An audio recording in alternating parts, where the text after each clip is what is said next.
Long before the days of modern headlines, there was a story so gripping that it still sparks intense debate among biblical scholars.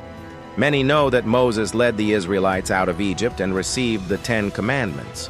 Yet, few realize there was a mysterious struggle involving his body after death. In the New Testament book of Jude, we discover an unusual conflict between the archangel Michael and Satan himself over the corpse of this great prophet. But why would the devil want the remains of a man so revered by God? Today we'll unravel this enigma, exploring compelling biblical passages, ancient traditions, and spiritual truths hidden just beneath the surface. You'll also learn one surprising fact rarely discussed in Sunday sermons. Moses may have been denied entry to the Promised Land, yet he possibly entered it centuries later in an astonishing event that defies conventional logic. Stay tuned, faithful friends. In this first chapter, we examine the biblical account of Moses' final moments.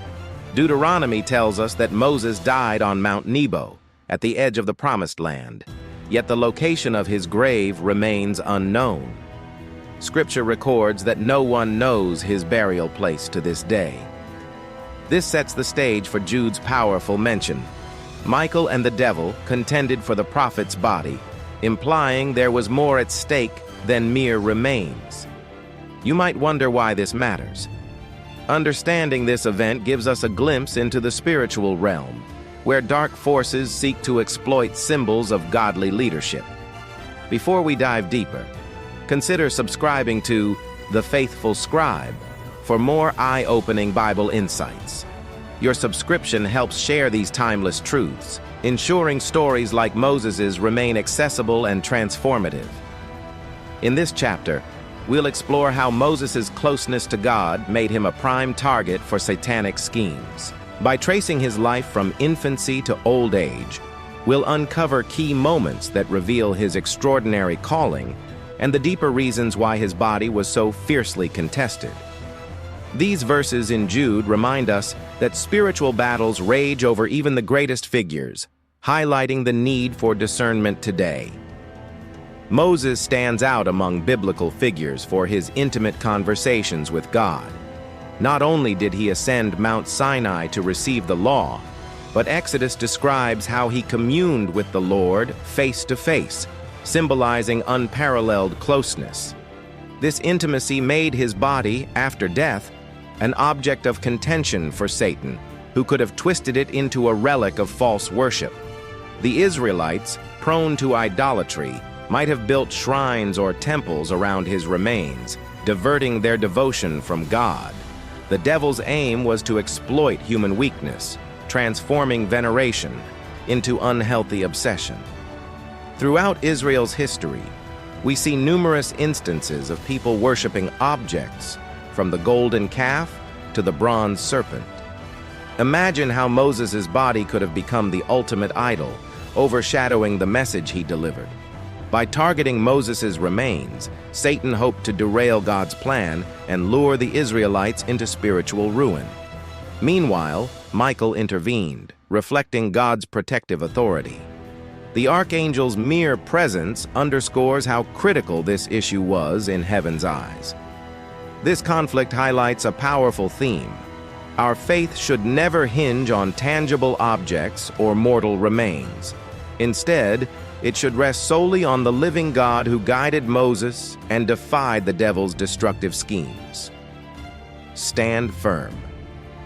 Chapter 3 delves into Jewish traditions beyond the canonical text, offering deeper insights into why Satan coveted Moses' body. Certain ancient sources, such as the apocryphal Assumption of Moses, suggest that Moses might have experienced a bodily transition that foreshadowed greater spiritual realities. While not part of mainstream scripture, these writings reflect the reverence surrounding Moses' final days and highlight the ongoing speculation about his disappearance. Some rabbis theorized that if Moses' burial site were known, it would become a center of pilgrimage, overshadowing Jerusalem's temple. The enemy's plan might have been to exploit this devotion, fueling a cultic movement that would place Moses above God's unfolding salvation story. By seizing Moses' body, Satan could manipulate how future generations viewed the lawgiver, steering them away from the heart of true worship. Michael's role in these accounts remains consistent. He is the guardian who preserves God's glory.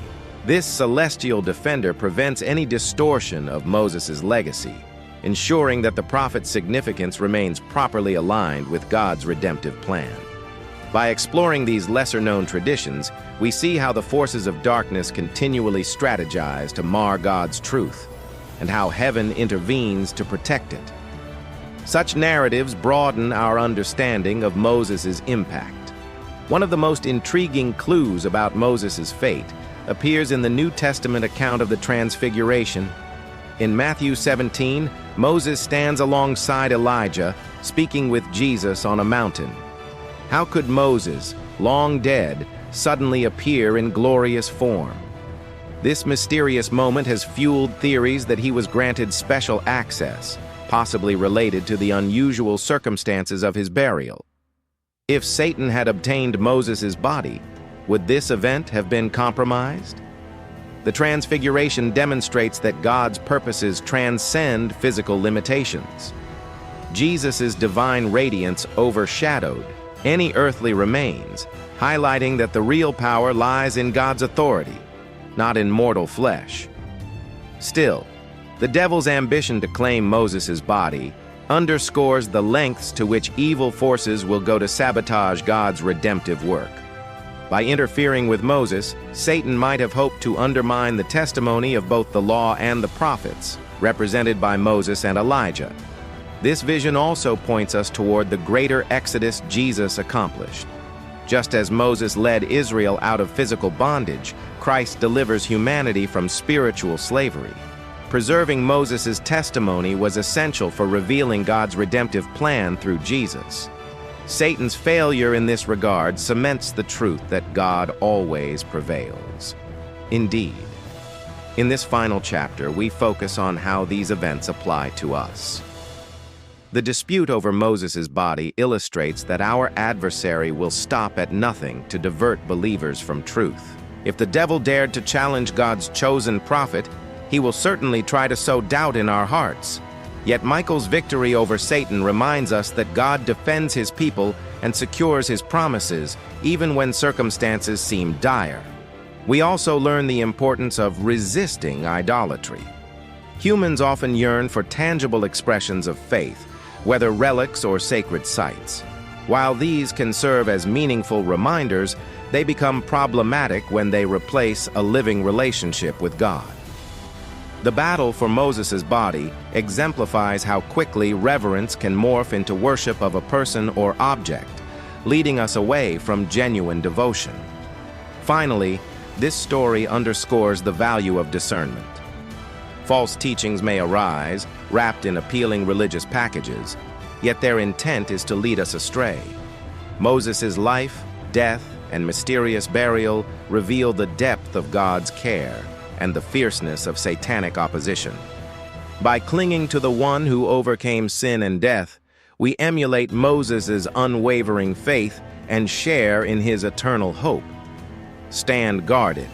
The saga of Moses' body and Satan's quest to obtain it illuminates timeless truths about devotion, authority, and spiritual warfare. From his hidden grave on Mount Nebo to his radiant appearance at the Transfiguration, Moses embodies a servant uniquely used by God.